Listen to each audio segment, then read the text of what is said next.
वो आज हम बयान करेंगे। इसमें जो सबसे पहला मुकाम है वो है इस्लाह मोमिन के लिए। इस्लाह मोमिन के लिए दो मोमिनों या दो मोमिनात में आपस में कभी कोई झगड़ा हो जाए, ताल्लुकात खराब हो गए उनके आपस में, तो उस मौके पर उनके दरमियान सुलह कराने के लिए झूठ बोलना। इन्नल्लाह अहब्बल किज़्बा फिस्सलाह व अबग़ज़ सिद्क़ा फिल फसाद। परवरदिगार ऐसे झूठ को पसंद करता है जो लोगों में सुलह करा दे बनिस्बत ऐसे सच के जो लोगों में जुदाई डाल दे। हदीसों में है बाकायदा, इन्नल्लाह अहब्बल किज़्बा फिस्सलाह व अबग़ज़ सिद्क़ा फिल फसाद, यानी इस तरह का झूठ जो लोगों में सुलह सफाई करवा दे ये परवरदिगार को पसंद है बनिस्बत ऐसे सच के जो फितना परवरी का सबब बन रहा हो, जो झगड़े करवा रहा हो आपस में।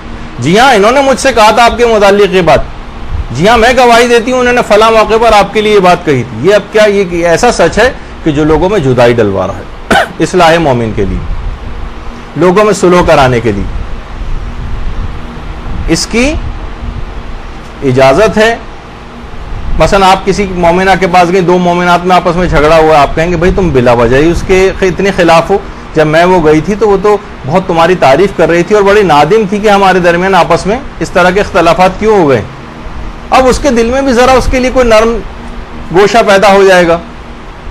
तो कभी ऐसी सूरत हाल में ऐसे मौके पर झूठ बोलने की भी इजाज़त मिल जाती। अलबत्ता कौन से अल्फाज इस्तेमाल किए जाएं ये भी आगे चलकर एक ख़ास उन्वान के तहत हम बयान करने वाले हैं। और बाकायदा अमीरुल मोमिनीन को जो पैगम्बर इस्लाम ने वसीयतें की थी, अल्लाहुम्मा सल्ली अला मुहम्मद व अला मुहम्मद,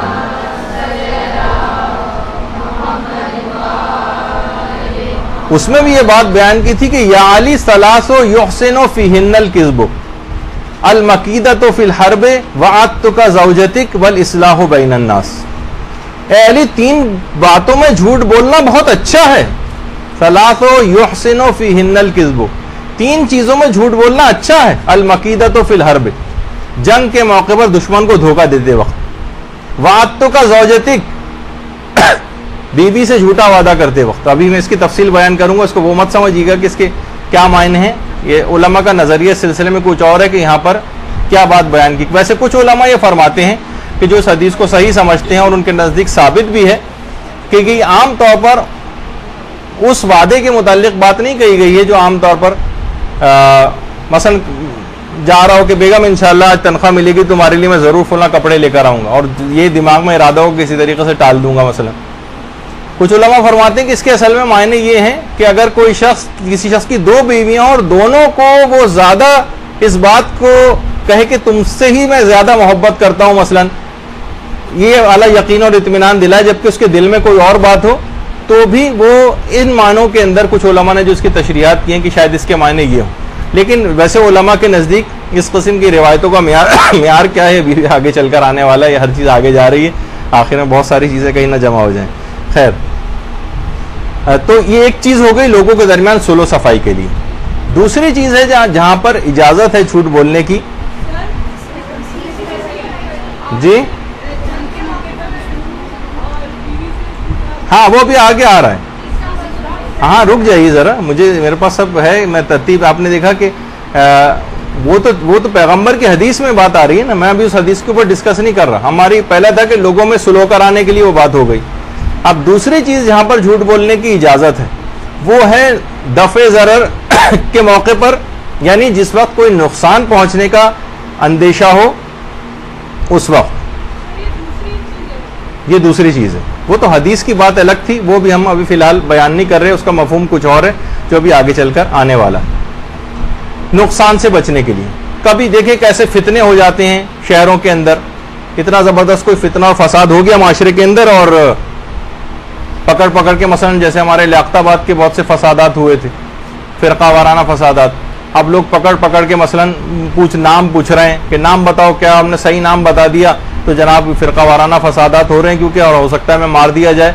ऐसे मौके पर नुकसान से बचने के लिए, या कोई बहुत बड़ा माली नुकसान होने जा रहा है हमारा, अगर हमने बोल दिया तो हमारी गाड़ी जला दी जाएगी, घर जला दिया जाएगा मसलन, या कोई और इस तरह का नुकसान, तो उस मौके पर भी झूठ बोलने की इजाज़त है नुकसान से बचने के लिए। तीसरी चीज़ है जंग के मौके पर। जो भी वो पैगंबर की हदीस भी है कि अल मकीदतु फिल हर्ब, जंग के मौके पर दुश्मन को मसलन धोखा देते वक्त आपको पता है कि दुश्मन के बहुत सारे दुश्मन के इलाकों में जो मुसलमान हुकूमतों के जासूस रहते हैं, पैगंबर इस्लाम के खुद अपने जासूस मुख्तलिफ जगहों पे हुआ करते थे जो सारी खबरें लाकर पहुंचाते थे। जासूस क्या मतलब है कि वो हर एक को सच बात बयान करता फिरता है कि मैं रसूल अल्लाह का जासूस हूं और कोई ऐलान करता फिर रहा होगा, वो नहीं, वो लोगों के दरमियान रहते हैं, भेस बदल कर रहते हैं, नामों को तब्दील करके रहते हैं। तो उस मौके पर खास तौर पर ये चीज़ जो है वो देखी जाएगी कि इसका मायने और मफहूम क्या है। तो जंग के मौके पर, अच्छा, जंग जिस वक्त जंग हो रही हो उस वक्त दुश्मन को धोखा देते हो, ये नहीं कि मसलन जैसे आमतौर पर जंग हो रही होती सरहदों की तरफ, मसलन हम ये कहें कि भाई जंग हो रही है क्योंकि वहाँ सरहद में फ्रंट जो बिल्कुल हमारी फ्रंट लाइन है वहाँ पर जंग हो रही है और हम कराची में बैठकर झूठ बोल रहे हैं कि भाई जंग के मौके पर तो झूठ बोलने की इजाज़त है।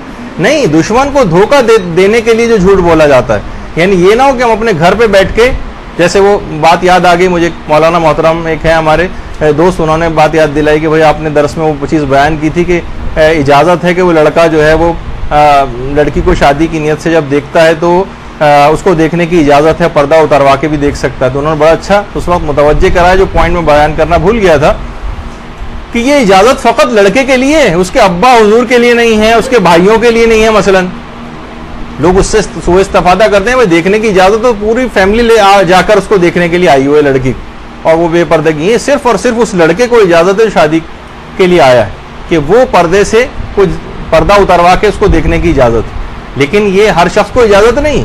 तो इसी तरीके से यहाँ पर भी है कि जंग हो रही है उधर और हम बैठ के कराची के अंदर झूठ बोल रहे हैं, उसकी इजाज़त नहीं है। दुश्मन को धोखा देने के मानों के अंदर ये चीज़ इस्तेमाल होती है। अच्छा, इसी तरह से तीसरी चीज़ है, चौथी चीज़ कि जब इसकी इजाज़त है, और वो है मुहावरे और मुबालगे में, मुहावरा और मुबालगा। मसलन आज मुझे इतनी भूख लगी कि मैंने पूरी प्लेट साफ कर दी, और कोई साहब ले आए कॉन्वेक्स लेंस और दिखाएंगे देखिए एक दाना तो लगा रह गया ना, ये आपने खिलाफे वाक़या बात बयान की, आपने कहा पूरी प्लेट जो है साफ की, देखिए एक दाना तो फिर भी बचा रह गया। तो ये कहा जाएगा भाई ये मुहावरतन उसने कहा है। आज मुझे इतनी भूख लगी कि मैं 3 प्लेटें खा गया, कोई साहब लेके आएंगे तुमने खाना खाया, प्लेटें तो वैसी की वैसी रखी हुई, कहाँ खाई हैं तुमने? तो ये कहा जाएगा कि मुहावरे के अंदर ये शख्स कह रहा है ये बात, ठीक है ना। तो इसका ख्याल रखना चाहिए, इसके अंदर कोई झूठ नहीं होता, मुहावरा हो या मुबालगा हो। या जैसे वो पैगंबर इस्लाम के पास एक आदमी आया और कहा कि या रसूलुल्लाह आप यहीं जरा इंतजार करें, मैं अभी आता हूं, ये कह के चला गया। 3 दिन बाद आया, घर जाके भूल गया, 3 दिन बाद आया तो देखा पैगंबर वहीं पर खड़े हूं, और कहा कि शख्स तूने बहुत जहमत में डाला है, लेकिन क्योंकि तुझसे वादा कर लिया था लिहाजा नहीं किया। अब इसके ये मायने नहीं कि पैगंबर 3 दिन और 3 रात मुस्तकिल वहां पे खड़े रहे होंगे, नमाज के लिए नहीं गए होंगे, घर वालों से मिलने नहीं गए, नहीं, जरूरी काम सारे अंजाम दे के फिर वापस आ गए होंगे कहीं कि वो शख्स ना आ जाए। तो अब देखिए ये बहुत सी चीजें होती हैं कि मुहावरे में होती हैं, मुबालगे में होती हैं, तो इसका जुबानों के अंदर ख्याल किया जाता है, अगरचे झूठ की तारीफ पे पूरी उतर रही होती, झूठी बात बयान करना। आपने प्लेट कहाँ खाई, आप नहीं कहती कि भाई ये रोड कहाँ जाती, रोड तो कहीं पे भी नहीं जाती, हम रास्ता चलते, रोड तो अपनी जगह पे मसलन रहती। तो ये सब मुहावरे शुमार होते हैं। तो मुहावरे और मुबालगे में भी झूठ बोलने की इजाजत है। आज मैंने उसको ऐसा जवाब दिया कि उसके दांत खट्टे कर दी। अब ये नहीं कि हम दांतों का उसके केमिकल एग्जामिनेशन कराएं, उसकी पीएच मालूम करवाएं कि इसके दांत खट्टे हुए या नहीं हुए, तो ये मायने मुराद नहीं होते, उसे मुहावरा और मुबालगा कहा जाता है। 5वीं चीज है मजाज में झूठ बोलना। मसलन किसी भी बहादुर शख्स को शेर कह देना, अरे वो तो शेर है, शेर देखा जाए तो शेर तो एक जानवर का नाम है, ये तो झूठ बोल दिया आपने।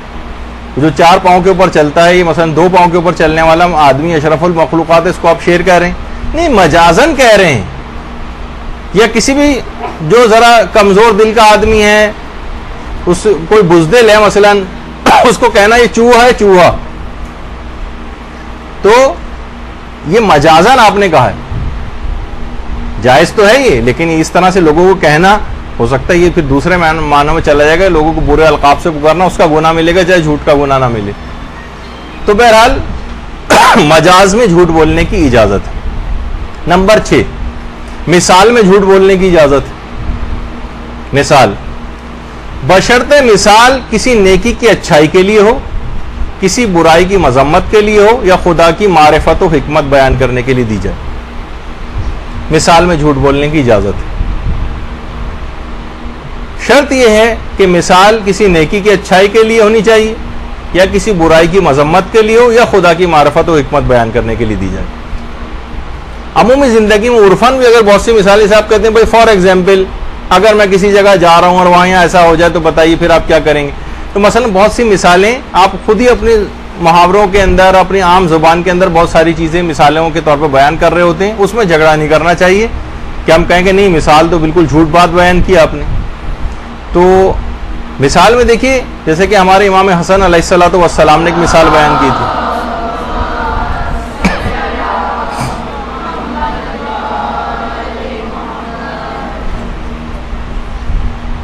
हाकिम शाम का एक तरीक़ाकार था।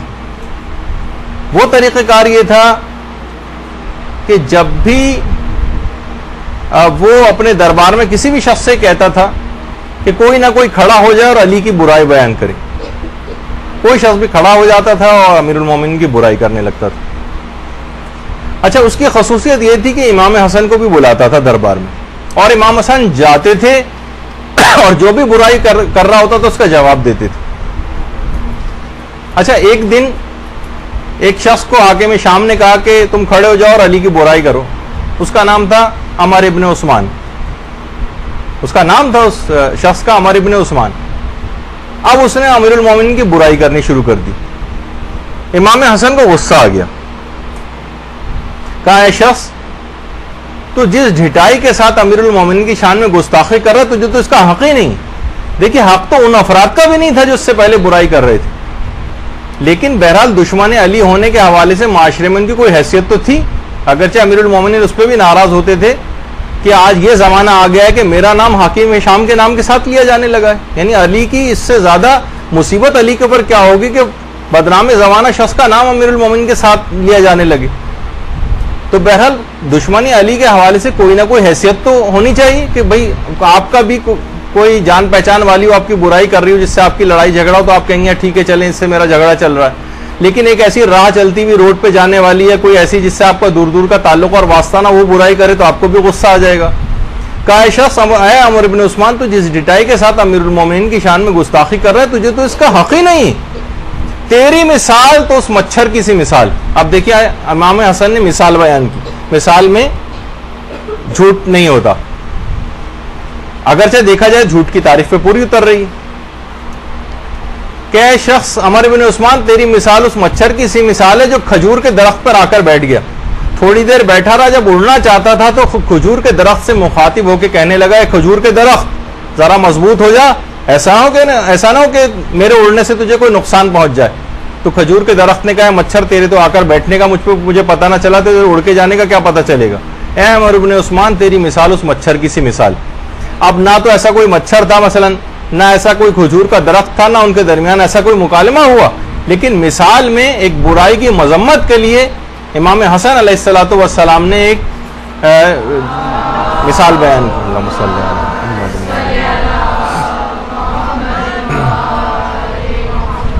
तो इसको हम कहते हैं मिसाल में झूठ बोलने की इजाजत है, बशर्ते कि वो शर्तें भी अगर पूरी हो जाएं तो बहुत अच्छा है।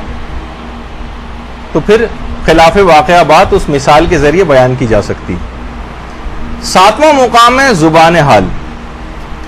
जुबान हाल ये सबसे ज्यादा जाकिरीन और जाकिरात इस चीज को इस्तेमाल कर सकते हैं और इसकी इजाजत है।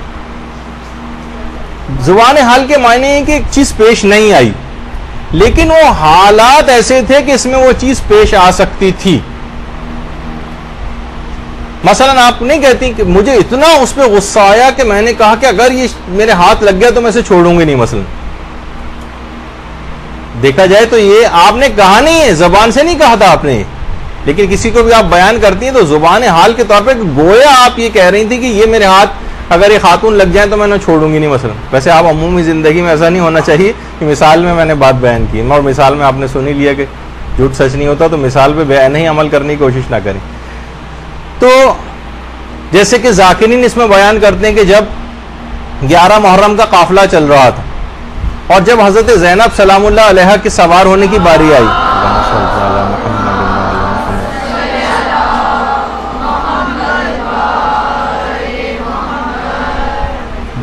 कि जब हजरत ज़ैनब सलामुल्लाह अलैहा के सवार होने की बारी आई तो उन्होंने फुरात का रुख किया, फुरात की तरफ रुख किया और कहा कि अब्बास काश तुम होते तो सवार कराते।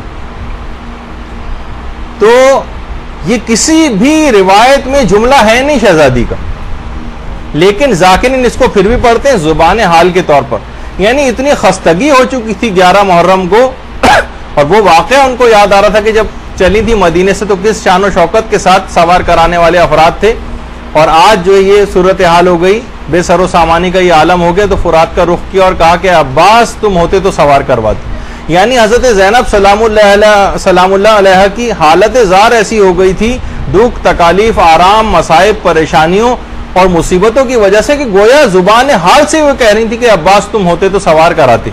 इसको कहते हैं जुबान हाल। जैसे आप नहीं पढ़ती कि जुलजला ने आकर कहा, तो जुलजला ने जुबान से नहीं कहा या बहुत से मोहताज ज़ाकिरीन कह देते हैं कि जुलजना ने जुबान बेजुबानी से ये कहा। ये सही है कहना, जुबान बेजुबानी से ये कहा, यानी गोया जुलजना की हालत ये थी कि वो ये कह रहा था।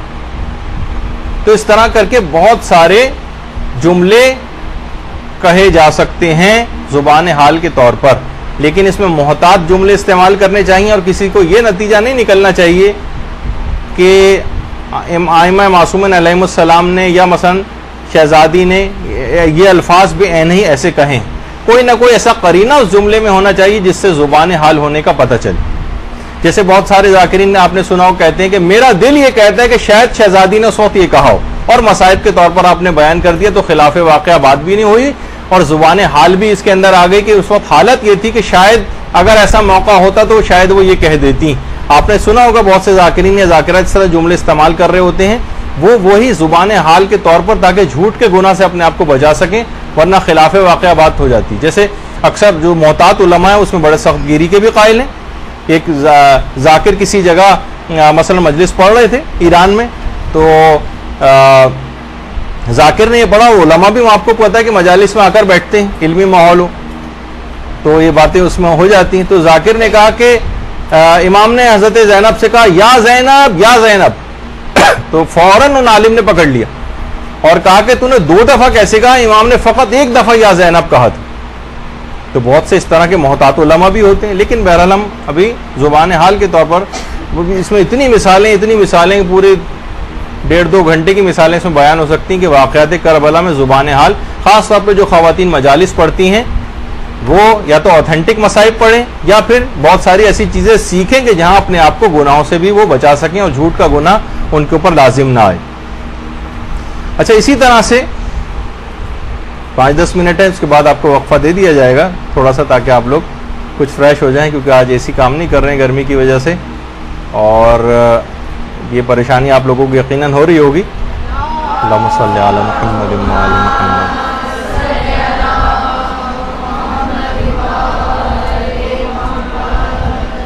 तो वाक़यात करबला में ख़वातीन ज़ाकिरात को ख़ास तौर पर ये तमाम बातें सीखनी पड़ेंगी, ताकि ऐसा ना हो कि तबलीग करने जाएं और कोई गुनाह उनके ऊपर आ जाए। उसके बाद 8वां मुकाम वो है किस्सा कहानियां और दास्तानी।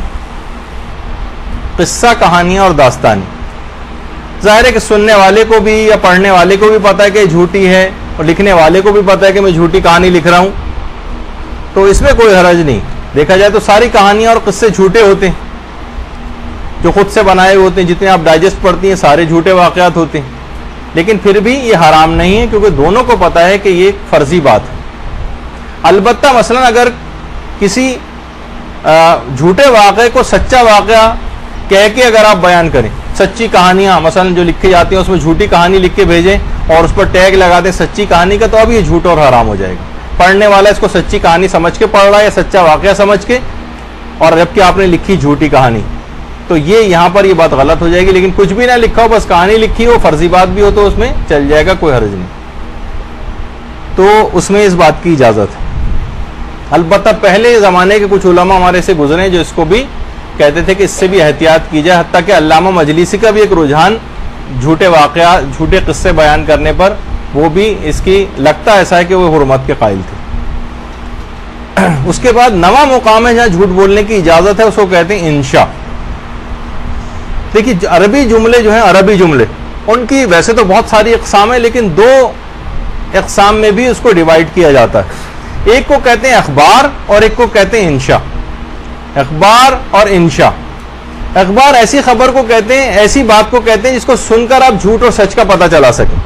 मसलन अगर मैं ये कहूं कि मैं इस वक्त मदरसतुल कायम में बैठा हूं, तो ये बात जो है ना खबरिया जुमला है, यानी इसमें एहतिमाल सिद्क़ो किस मौजूद है, यानी या तो ये बात सच्ची होगी या झूठी होगी। या तो मैं अगर वाकई बैठा हूं तो बात सच्ची है, और नहीं बैठा और फिर मैं कह रहा हूं कि मैं यहाँ बैठा हूं तो बात झूठी हो जाएगी। यानी जिसमें बात सच्ची भी हो सकती है झूठी भी हो सकती है, इसको कहते हैं अखबार। अच्छा, दूसरी किस्म है अरबी जुमलों की जिसको कहते हैं इंशा, जिसमें ना झूठ होता है ना सच होता, ये आप इस्तेमाल कर सकती हैं। और चार ऐसी चीजें हैं जुमलों के अंदर जिसमें झूठ और सच नहीं होता। वो है सवाल में, दुआ में, हुक्म में और दरख्वास्त में। ये जुमले आप इस्तेमाल कर सकती हैं, भी मिसालें देता हूं। सवाल, सवाल इंशाइया जुमला, आपने सवाल कर लिया मसलन, जैसा कि वो सुनती हैं आप अमीरुल मोमिनीन अलैहिस्सलातु वस्सलाम का वाक़या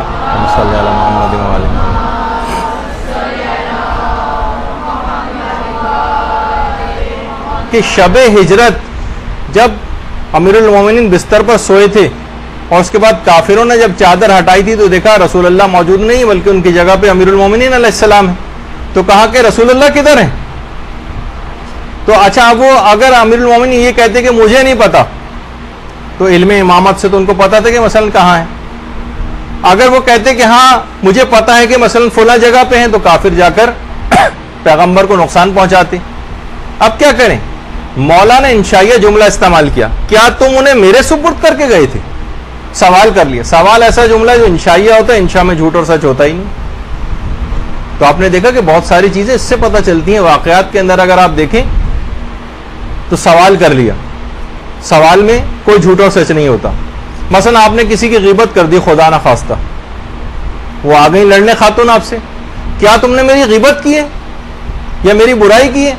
आप कहें माज़अल्लाह, आपकी शान इस बात से बहुत बुलंद है कि आपकी ग़ीबत की, क्या मैं आपकी ग़ीबत कर सकती हूं? आपने सोचा कैसे कि आपने मेरी ग़ीबत की? अच्छा, आपने उससे सवाल कर लिया उल्टा, सवाल में झूठ और सच होता ही नहीं, वो तो इंशा होता। ये जुमला आप इस्तेमाल कर सकती हैं। या मसलन जैसे घरों में होता है, कोई चिपकने वाला मेहमान आ गया, उठने का नाम नहीं ले रहा, मसलन नमक वमक भी आपने डाल के देख लिया जो आप लोग टोट के करती हैं, लेकिन किसी तौर पर जाने का नाम नहीं ले रहा। अब क्या कहते हैं उससे, क्या आप चाय पिएंगे? क्योंकि अगर जरा सा भी मुनासिब दिमाग का आदमी है तो कहता है नहीं नहीं बस मैं तो गुजर रहा था, मैंने सोचा एक ना बनाइए, और उठने लगता है। जिस वक्त हम ये कहते हैं क्या आप चाय पिएंगे, चाहे हमारा दिल चीख चीख के क्यों ना कह रहा हो कि हम चाय नहीं पिलाएंगे, लेकिन फिर भी आप ये कहती हैं क्या आप चाय पिएंगे, ताकि सुने कि नहीं नहीं मैं तो बस गुजर रहा था तो चलता हूं।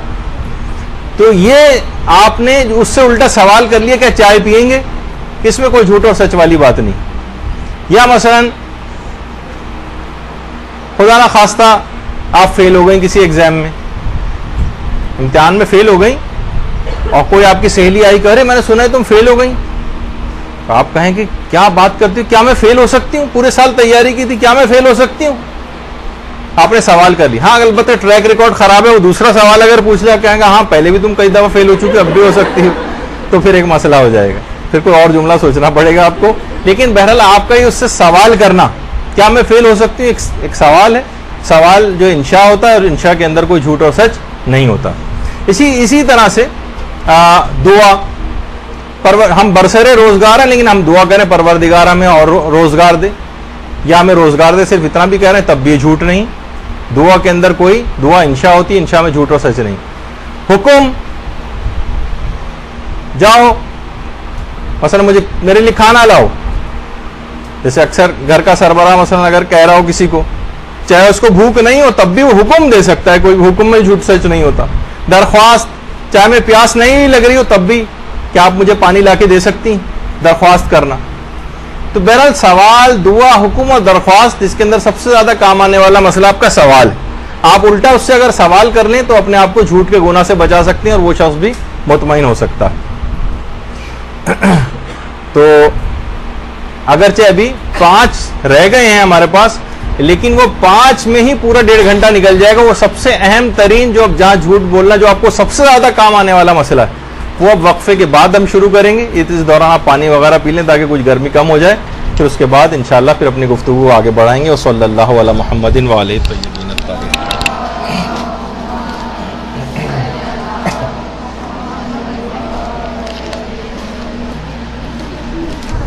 औज़ु बिल्लाहि मिनश शैतानिर रजीम। बिस्मिल्लाहिर रहमानिर रहीम। अल्हम्दुलिल्लाहि व कफ़ा व सलामुन अला इबादिहिल्लज़ीना इस्तफ़ा। दुरूद भेजिए मोहम्मद व आले मोहम्मद।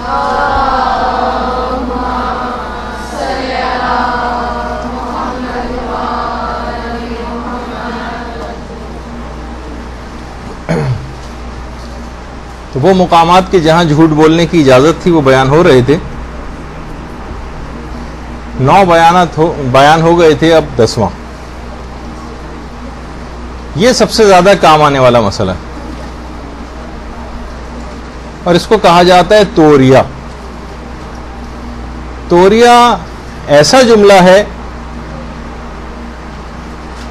कि जिसके 2 मायने निकल रहे हो।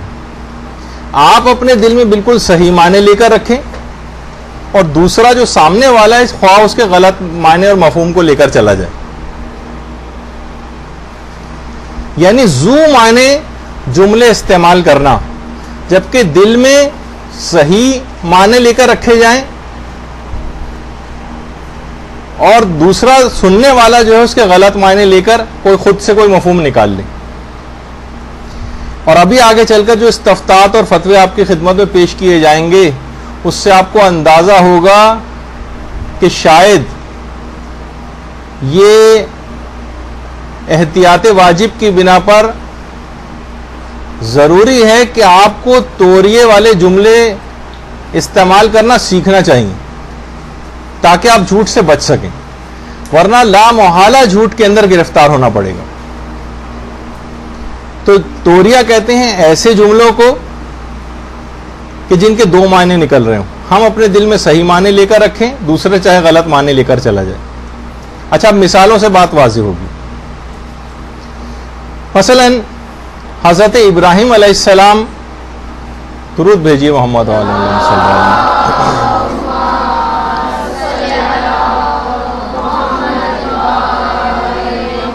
ये हजरत इब्राहिम की कब्र मुबारक है। पैगंबर इस्लाम के बाद अंबिया में सबसे अफजल हैं हजरत इब्राहिम। इनके मुताल्लिक हमारे गैर शिया बहुत से मुसलमान फिरके जिनका अंबिया की इस्मत का नजरिया नहीं है, वो ये कहते हैं कि हजरत इब्राहिम ने माज़अल्लाह 3 झूठ बोले थे। एक तो वही जब वो बुत तोड़ने के बाद बड़े बुत के जो गर्दन है उसमें कुदाल डाल दिया था उन्होंने। और इसी तरह से जो तीसरा झूठ, अभी क्योंकि इतना वक्त नहीं कि सारे बयान करूं, तीसरा झूठ ये था कि हजरत इब्राहिम जब हजरत सारा के साथ जा रहे थे, उसका पूरा एक वाक़या है कि किस तरह से बादशाह उनके पीछे लगा हुआ था और उसने अपने हर कार्य हर तरफ दौड़ा रखे थे कि जहां कोई शख्स अपनी बीवी के साथ जाता नजर आए उसको पकड़ लो, क्योंकि इब्राहिम अपनी बीवी सारा के साथ मसलन वहां से गए थे और फरार हुए थे। तो अब पुलिस की जो चौकियां थी, फौजी जिस जिस जगह के ऊपर रोक रहे थे, तो उन्होंने हजरत इब्राहिम को भी रोका और पूछा कि ये सारा की तरफ इशारा किया कि ये तुम्हारी कौन है। हजरत इब्राहिम ने कहा ये मेरी बहन है। बहुत से गैर शिया मुसलमान फिरके ये कहते हैं कि हजरत इब्राहिम ने माज़अल्लाह झूठ बोला था, जबकि ये झूठ नहीं था, ये तोरिया था। क्योंकि हजरत सारा रिश्ते में हजरत इब्राहिम की चचाजाद बहन भी थी। हजरत इब्राहिम ने जू मायने जुमला इस्तेमाल किया कि ये मेरी बहन है, दिल में ये मायने रखे कि ये मेरी चचाजाद बहन है। सामने वाले ने गलत माने लिए कि ये वाकई इसकी हकीकी बहन है और उनको जाने दिया। इस तरह से हजरत इब्राहिम हजरत सारा बच गए। तो तोरिया इस्तेमाल करने की इजाजत है, ऐसे जू मायने जुमले इस्तेमाल करना, या जैसे पैगंबर इस्लाम की अपनी सीरत में भी मिलता है पैगंबर इस्लाम मसलन पैगंबर इस्लाम ने कुछ अलग अलग किस्म की रिवायतें हैं कि एक औरत पैगंबर के पास आई, कहा कि या रसूलल्लाह मेरे वो फलां शौहर को आपने देखा है? पैगंबर ने कहा वही जिसकी आंखों में सफ़ेदी है। अच्छा देखिए, वो समझी कि आंखों में सफ़ेदी से मुराद जो कैटरेक्ट होता है, मोतिया उतर है, वो औरत घबरा गई कि मेरे शौहर की आंखें खराब है मसलन। तो पैगंबर ने हंस के कहा कि हर शख्स की आंखों में सफ़ेदी होती, यानी पैगंबर ने ज़ू माने जुमला इस्तेमाल किया। या जो जैसे वो बूढ़ी औरत आप सुनती हैं वाक़यात के अंदर, पैगंबर की अपनी जो ज़ाते गिरामी है पूरी सीरत का मुताला अगर करें तो पैगंबर इस्लाम खुद भी मज़ाक फरमाते थे, खुद भी मजाक करते थे। लेकिन हम पूरी सीरत को उठा के देखें तो शायद 18-20 से ज़्यादा पूरी सीरत में हमें वाक़यात नहीं मिलेंगे पैगंबर के, पैगंबर जो हैं वो खुद से आगे बढ़कर किसी से मजाक करें। वो सारे वाक़यात भी निकाले जाए तो शायद 18-20 से ज़्यादा नहीं निकलते। एक बूढ़ी औरत पैगंबर के पास आई कि या रसूलल्लाह क्या मैं जन्नत में जाऊंगी? पैगंबर ने कहा कोई बूढ़ी औरत जन्नत में नहीं जाएगी। जब वो रोकर जाने लगी तो पैगंबर ने उसको बुलाकर फरमाया कि जन्नत में सारे बूढ़े भी जवान होकर ही जाएंगे, कोई बूढ़ा जन्नत में नहीं जाएगा। तो इस तरह से बहुत सारे इस तरह के वाक़यात। एक आदमी पैगंबर के इस्लाम के पास आता और कहता है या रसूलल्लाह मुझे ऊंट चाहिए, ऊंट। पैगंबर ने कहा ऊंट तो नहीं, अलबत्ता मैं ऊंट का बच्चा दे सकता हूं। उसने कहा नहीं या रसूलल्लाह मुझे तो ऊंट चाहिए था। पैगंबर ने हंस के कहा कि जो ये ऊंट होता है ये भी किसी ना किसी ऊंट का बच्चा ही है। तो अब ये क्या है कि इस किस्म की बातें कि ये पैगंबर ने अपने दिल में सही मतलब लेके रखा, सामने वाला गलत मतलब ले गया, तो ऐसा करना तोरिया करने की इजाजत है। पैगंबर फरमाते थे मैं भी मजाक करता हूं लेकिन मेरा मजाक भी हक व सदाकत से खाली नहीं होता, क्योंकि आपने जितने भी जुमले पैगंबर के नोट किए इसके अंदर हक बात थी। पैगंबर कहते थे मैं भी मजाक करता हूं लेकिन मेरा मजाक भी हक व सदाकत से खाली नहीं होता। ये जैसे वो अमीरुल मोमिनीन अलैहिस्सलातु वस्सलाम का आप सुनती हैं वाक़या,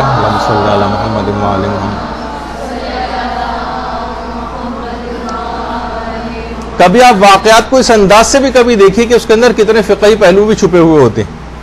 अमीरुल मोमिनीन एक जगह पर खड़े हुए थे, एक शख्स भागा भागा उनके पास आया कि या अमीरुल मोमिनीन मुझे बचा लें, मेरे पीछे काफिर लगे हुए हैं मारने के लिए।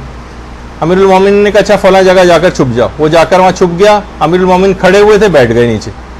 काफिर आए कि अली क्या तुमने यहां से किसी शख्स को गुजरते देखा है? अमीरुल मोमिनीन ने फरमाया जब से बैठा हूं जब से किसी को गुजरते नहीं देखा। अच्छा जिस वक्त खड़े हुए थे उस वक्त गुजरते देखा था, जब से बैठे थे उसके बाद से तो गुजरते नहीं देखा। अब ये क्या है? अमीरुल मोमिनीन ने तोरिया किया, तोरिया। जी हाँ, वो अब हम कब का वाक़या है लेकिन ये तो तारीख में उसमें इतनी डिटेल में नहीं जा रहे। लेकिन ये कि बहरहाल इससे ये अंदाज़ा हुआ कि जो हमारे बात को जो हम समझाना चाह रहे हैं कि इसमें ऐसे जुमले इस्तेमाल किए जा सकते हैं। खुद आइम्मा की अपनी ज़िंदगी में, पैगंबर इस्लाम की अपनी ज़िंदगी में ऐसे वाक़यात मिलते हैं कि खुद भी तोरिये से काम लिया करते थे। अच्छा या फिर वो जो वाक़या एक बड़ा मशहूर है कि आपको पता है कि एक ज़माना ऐसा भी था कि जब जुर्म तशय्यो में शुबह भी होता था ना तो लोग कत्ल कर दिए जाते थे। शुबह भी होता था कि ये शिया है तो मार दिया जाता था। तो गैर शिया जो फिरके की हुकूमतें हुआ करती थी और शिया आलिम तक़य्ये में रहा करते थे। लोगों ने कहा कि बादशाह से कि जितना एक आलिम को आपने सर चढ़ा रखा है इतना ज़्यादा आपको पता है कि ये तो राफिज़ी है, यानी शिया है ये तो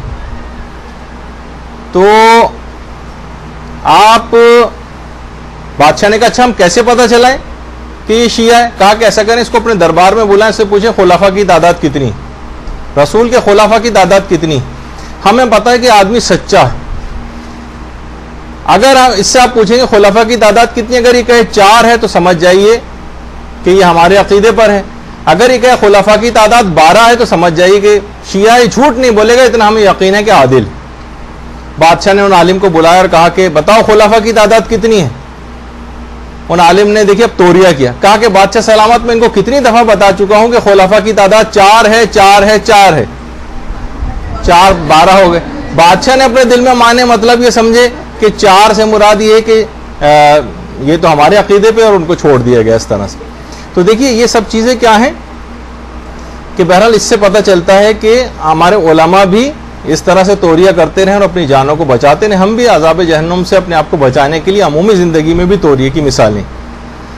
इसी तरह से हाकिम शाम, जिसकी कब्र शाम ही में है, मुआविया की, जी, ये जो अब इस पे गुंबद सा एक बन गया है, वरना पहले तो इसके ऊपर ये सब चीज़ें नहीं बनी हुई थी। अब यहाँ सिक्योरिटी गार्ड वगैरह भी बिठा दिए कि कुछ अपने लोगों की गलतियाँ हैं जिसकी वजह से ऐसा हुआ। तो बहरहाल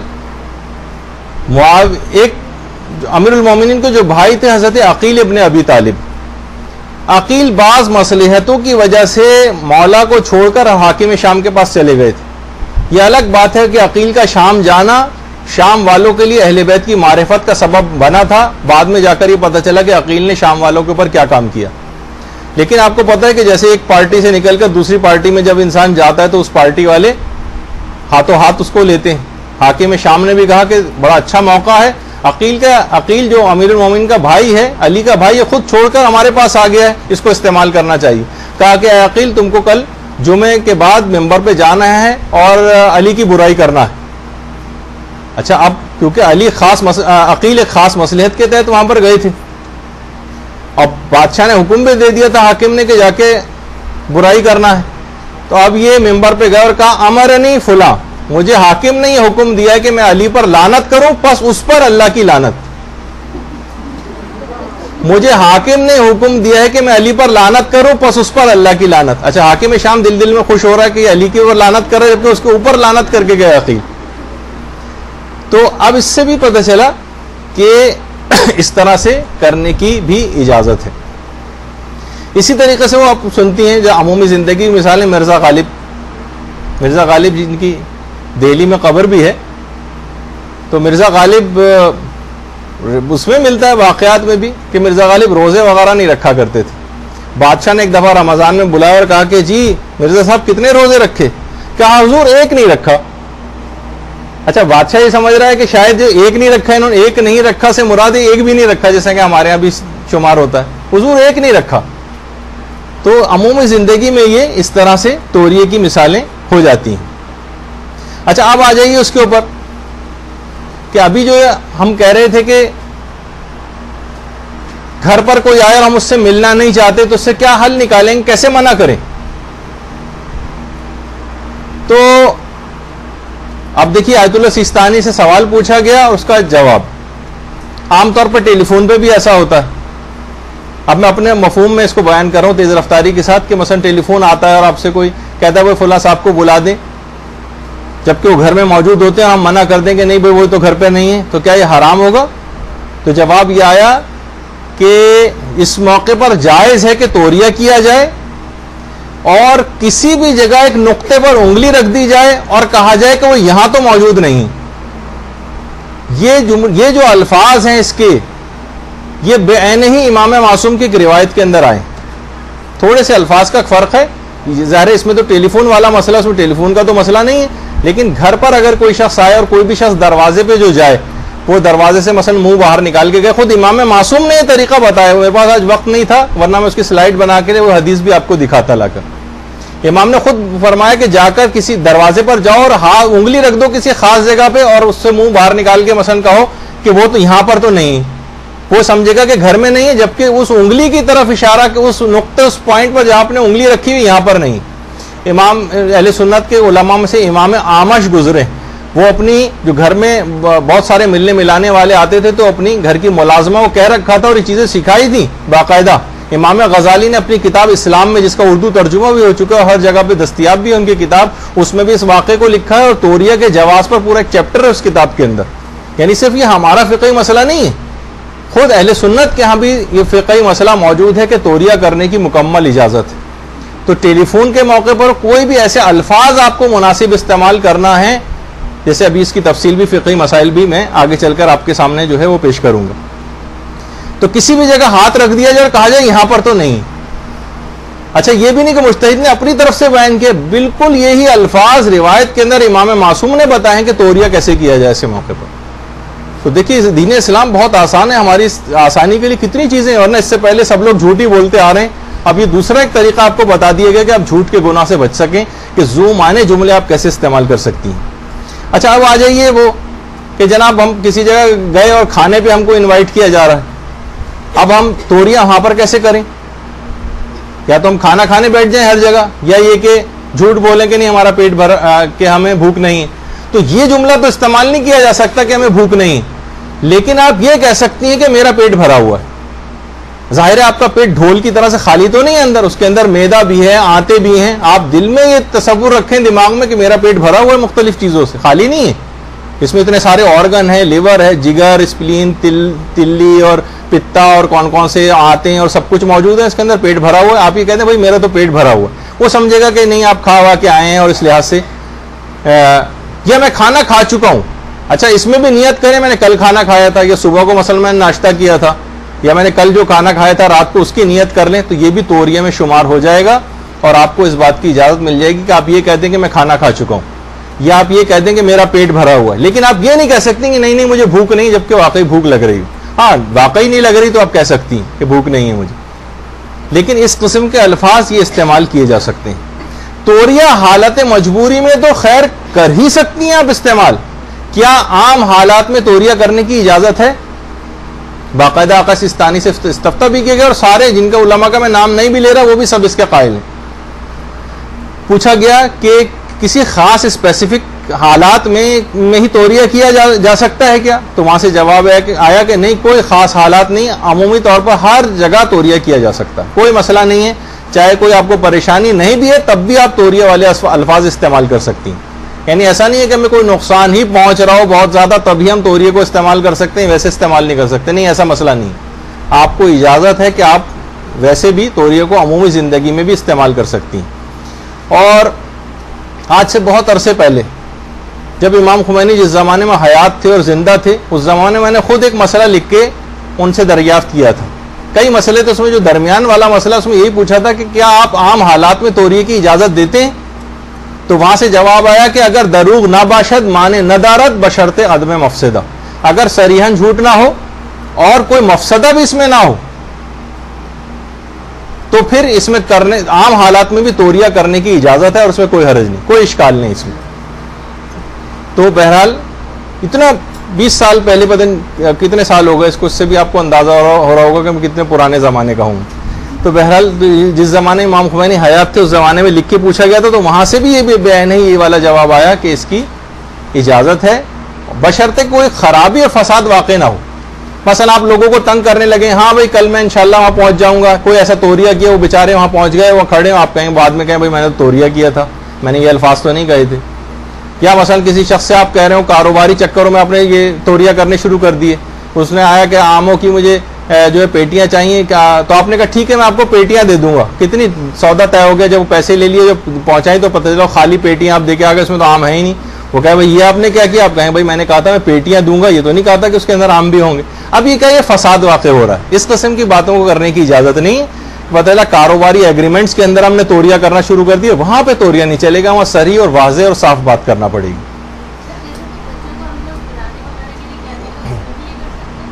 जी हाँ, तोरिया करने की अमूमी हालात में भी इजाजत है। अगर तुमने मसलन नहीं किया, फला काम नहीं किया, तो फिर मैं कुत्ते को बुला लूंगी। मसलन आपको होगा, आप कमरे में ऐसी हल्की सी आवाज भी निकालें, कुत्ते आ जाओ मसलन, तो ये एक तोरिया हो गया, आपने इरादा किया था भाई मैं ऐसा करूंगी। लेकिन आप ये नहीं कह सकती फला कमरे में कुत्ता बैठा हुआ है जबकि नहीं हो वहां, तो ये झूठ हो जाएगा। यानी आपको ऐसे अल्फाज इस्तेमाल करने के कि जो मुनासिब हैं और जो कि जूम आने निकल रहे हों, और उसके अंदर फिर आप उन जुमलों को इस्तेमाल कर सकती हैं। अच्छा, खुद अमीरुल मोमिनीन के पास एक फैसला भी ऐसा आया था। उस जमाने में भी होता था, लोग जरा शो मारा करते थे, जब कभी शादी कल किसी का रिश्ता गया होता था तो उस जमाने में लड़का क्या करता है, भाई बिजनेसमैन है, क्या बिजनेस करता है, उस जमाने में बहुत बड़ा बिजनेस शुमार होता था मसलन चौपाओं को बेचना। उसने कहा मैं चौपाए बेचता हूं। शादी हो गई, बाद में तलाक का मुकदमा अमीरुल मोमिनीन के पास आया कि भाई इसने तो झूठ बोला था हमसे, ये चौपाए नहीं बेचता, ये तो बिल्लियां बेचता है। उस शख्स को बुलाया, उसने कहा कि अमीरुल मोमिनीन ये जो बिल्लियां होती हैं ये भी तो चौपाए होती हैं, 4 पांव पे चलने वाली। मैं बिल्लियों का कोई इतना बेचने का इतना अच्छा कोई वो नहीं समझा जाता था कि बहुत बाइज्जत कोई ये पेशा है। तो बहरहाल उस जमाने में एतराज हो तो अमीरुल मोमिनीन ने वो मुकदमा खारिज कर दिया था, कहा कि ठीक है ये शख्स अखबर है और ये बिल्लियां भी क्योंकि चौपाए होती हैं तो बहरहाल इस तरह की उस ज़माने में भी कुछ ऐसी मिसालें हैं कि बहरहाल तोरिया अमूमी ज़िंदगी में करने की इजाज़त। या जैसे मौलाना मौदूदी थे, उन्होंने जब किताब लिखी थी एक खिलाफत व मलूकियत, तो उसमें बहुत सारे शिया नज़रियात का इस्बात उन्होंने किया था, जो हमारे अकायद हैं उसको साबित किया। अलबत्ता सारे अकायद उसके अंदर सही नहीं थे। हमारे बहुत से लोगों ने किताबें उनकी काफ़ी पढ़ी, अलबत्ता बहुत सी हमारे अकायद से टकराने वाली बातें भी थी। तो उस किताब का जवाब अल्लामा हुसैन बख्श जाड़ा साहब ने दिया था इमामत व मलूकियत के नाम से। यानी जो भी खिलाफत व मलूकियत मौलाना मौदूदी की पढ़े, वो अल्लामा हुसैन बख्श जाड़ा साहब ने जो जवाब लिखा था इमामत व मलूकियत, वो भी ज़रूर पढ़े, क्योंकि उसके अंदर उसमें उन्होंने उसके जवाबात और उनकी बहुत सी चीज़ों में जो गलतियां हैं वो उसको पॉइंट आउट किया है, वो ज़रूर पढ़े जाए। ये मिलती हैं आम हर जगह पे, बुक स्टॉल्स पे अवेलेबल होती। तो मौलाना मौदूदी का नज़रिया था, किसी ने पूछा कि हाकिम शाम मुआविया के मुतालिक आपकी क्या राय। अच्छा, वो राय अपनी उस किताब के अंदर वाज़े तौर पर खिलाफत व मलूकियत में बयान कर चुके हैं, और वो वही राय है जो हमारी राय है। लेकिन कैसे कहें ज़ाहिर है अपने लोगों से कि आप मुआविया को कैसा समझते हैं, तो उन्होंने कहा मैं मुआविया को यजीद का बाप समझता हूं। अच्छा, ये भी तोरिया की मिसाल है।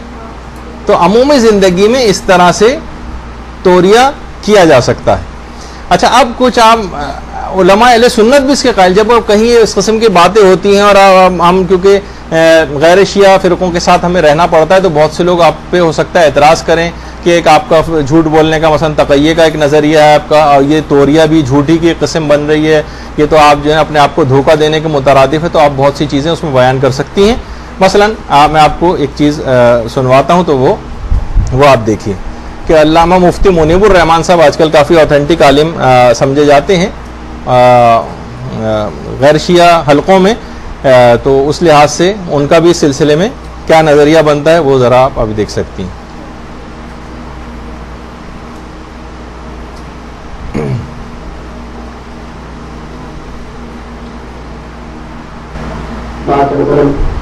सही तरीन किताब है, लेकिन ये बात नहीं कि ये मौलवी कहेंगे एक अलग चीज है, मतलब होनी चाहिए क्योंकि कहते हैं कि इसमें सही है जिसको जिसका एहतराम या सुन्नत के वादे अहकामात हैं।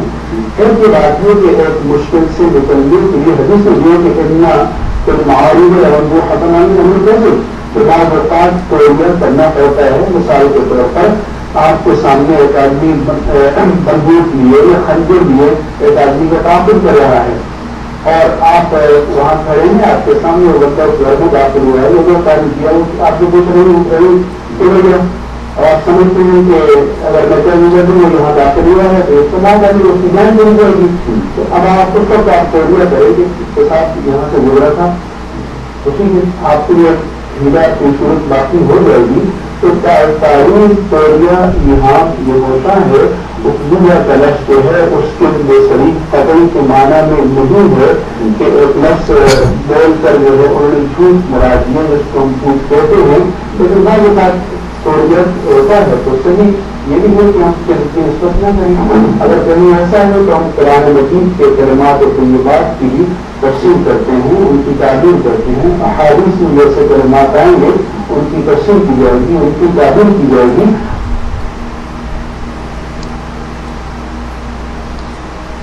तो आपने देखा कि वो भी इस बात के कायल हैं, यानी अहले सुन्नत के जो उलमा हैं, हत्ता कि मैंने इमाम गज़ाली की किताब इस्लाम का भी हवाला दिया। आज इतना वक्त नहीं है, वरना इमाम अबू हनीफा के हवाले से जो वाक़यात हैं उसमें भी उन्होंने कहाँ कहाँ तोरिया किया। इमाम अहमद इब्न हम्बल के अपने तोरिये जो हैं वो बहुत मशहूर हैं कि किस तरह से किए उन्होंने, लेकिन आज वक्त बहुत ज़्यादा निकल जाएगा, इस वजह से मैं आपकी खिदमत में पेश नहीं कर रहा। वरना जवाज़े तोरिया पे बाकायदा पूरी किताबों के अंदर चैप्टर्स मौजूद हैं, गैर शिया इस्लामी फ़िरक़ों की अपनी मजहबी किताबों के अंदर भी। तो बहरहाल ये एक निस्बतन काम आने वाला एक मसला जो है वो बनता है। अलबत्ता फिर भी इसकी इजाज़त तो है, यह आपने सुन लिया, इसमें कोई हराम नहीं है, कोई गुनाह नहीं है। अलबत्ता बेहतर है कि अमूमी ज़िंदगी में इतना ज़्यादा इसको इस्तेमाल ना करें। यानी एक मशवरतन एक बात कही जा रही, क्योंकि बाज़ औक़ात इतनी महारत के साथ इन जुमलों को इस्तेमाल करना मुमकिन नहीं होता और हमारे मुँह से झूठ निकल जाता है। तो बेहतर है कि साफ सीधी और सच्ची बात वो अगर की जाए तो वो ज़्यादा मुनासिब और बेहतर होती। अच्छा, बहुत सारे सवालात भी पूछे गए हैं, मसलन आगा सिस्तानी से पूछा गया, और यही तमाम जो मसले हैं ये दीगर उलमा के भी। कि मसलन बहुत सारे, मैं अपने अल्फाज में अब आपको समझा रहा हूँ कि बहुत सारे ऐसी जॉब्स लोगों को करना पड़ती हैं कि मसलन टेलीफोन ऑपरेटर की जॉब है, कुछ है मसलन किसी ऑफिस में कोई काम करता है, कोई रिसेप्शनिस्ट है, फ़ोन आया कि फ़लाँ साहब बात करना चाहते हैं, बॉस मना कर देता है, कह दो कि मैं नहीं हूँ, क्या यानी कोई भी झूठ बुलवाता है वो। अब ये अगर मसलन सच सच बताएं उसको तो जॉब से निकाल दिए जाएंगे, बॉस निकाल देगा, और अगर ये झूठ बोलें तो इनके जिम्मे गुनाह आ जाएगा। तो उस मौके पर क्या किया जाए? तो उलमा ने ये इसमें जवाब दिया कि देखिए अल-किज़्बु हरामुन, झूठ बोलना तो हराम है, लेकिन तोरिया किया जा सकता हो तो तोरिया किया जाए। ऐसे मौके मसलन ये कहते हैं कि बॉस जो है सीट पर नहीं है और सामने वाली जो खाली सीट रखी है उसकी तरफ आप नियत कर लें कि यहाँ मौजूद नहीं है, या इस वक्त तो यहाँ अवेलेबल नहीं है, मसलन ये कहते हैं उस कमरे में अवेलेबल नहीं, वो किसी दूसरे कमरे में। यानी ऐसे अल्फाज आपको ज़रूर सोचना पड़ेंगे कि अगर कोई शख्स मिलना नहीं चाह रहा है तो मैं कौन से ऐसे अल्फाज इस्तेमाल करूं कि जिससे झूठ लाजिम ना आए। तो तोरिया करना सीखना पड़ेगा। इसी तरीक़ा से बहरहाल झूठ बोलने की अमूमी इजाज़त नहीं मिल रही है, बल्कि कुछ खास मवारिद में कि जैसे सुलह कराने के लिए ये भी उलमा ने इसमें फतवा दिया। अच्छा, बहुत सारे ऐसे मरीज होते हैं, अब बहन ही वो वाला मसला नहीं पढ़ रहा मैं, एक अमूमी मसला बना करके इस पर सब पे इतलाक हो जाए उसका। बहुत से मरीज ऐसे होते हैं मसलन कि जब हम कहेंगे जनाब ये इंसुलिन जो लगाई जा रही है ना आपको, ये जनाब इसमें जो है ना सूअर की जो वो है लबलबा, उसकी सूअर का जो पेंक्रियास होता है उससे ये बनाई गई है मसलन। अब कोई भी शख्स वो मरीज लगवाने को तैयार नहीं होगा कि सूअर की चीज़ तो मैं अपने जिस्म में नहीं लगवा रहा, तो अब क्या, जबकि उसको नुकसान पहुंचने का एहतमाल है, अगर वो नहीं लगवाएगा तो वो मर जाएगा, उसकी बीमारी बढ़ जाएगी। तो ऐसे मौके पर भी उससे तोरिया, जितना भी हत्ताउल इम्कान एहतियात वाजिब है कि तोरिया किया जा सकता हो तो तोरिया करें। उसको अव्वल तो बताने की ज़रूरत नहीं कि क्या चीज़ है ये, लेकिन अगर कोई ऐसी सूरत हाल हो जाए कि मरीज से अगर झूठ बोलना पड़ रहा हो, झूठ बोले बगैर कोई चारे कार ना हो और तोरिया करना मुमकिन हो, तो एहतियात वाजिब है इस मौके पर तोरिया करें और उसको नुकसान पहुंचने से बचाएं। अच्छा, तो बहुत उलमा के सिलसिले में फतवे भी हैं कि अगर आसानी के साथ तोरिया करना मुमकिन हो तो तोरिया ही किया जाए और झूठ ना बोला जाए। सरीहन झूठ बोलने की ममानियत है जबकि तोरिया करना मुमकिन हो। इसका मतलब है कि तोरिया करना आपको सीखना पड़ेगा, यानी ऐसे जुमले कौन से आप इस्तेमाल करें। और एक बात और बता दूं कि तोरिया करने से पहले नियत करना जरूरी होती, यानी ये नहीं कि मैं तोरिया करती हूँ वाजिब कुर्बतन इल्लल्लाह, इस तरह की नियत नहीं, बल्कि दिल में कसद और इरादों की, ये जो मैं ज़ू माने जुमला इस्तेमाल कर रही हूँ ये तोरिया है, यानी मैं ये उस खास मफहूम को दिमाग में रखते हुए, ये नहीं कि आपने के मुंह से खुद ब खुद वो चीज़ निकल गई जबकि आपने झूठ के तौर पर वो कही थी, बाद में आपने सोचा अरे ये तो खुद ब खुद ही तोरिया बन गया, तो झूठ का गुनाह लिखा जाएगा आपके ज़िम्मे।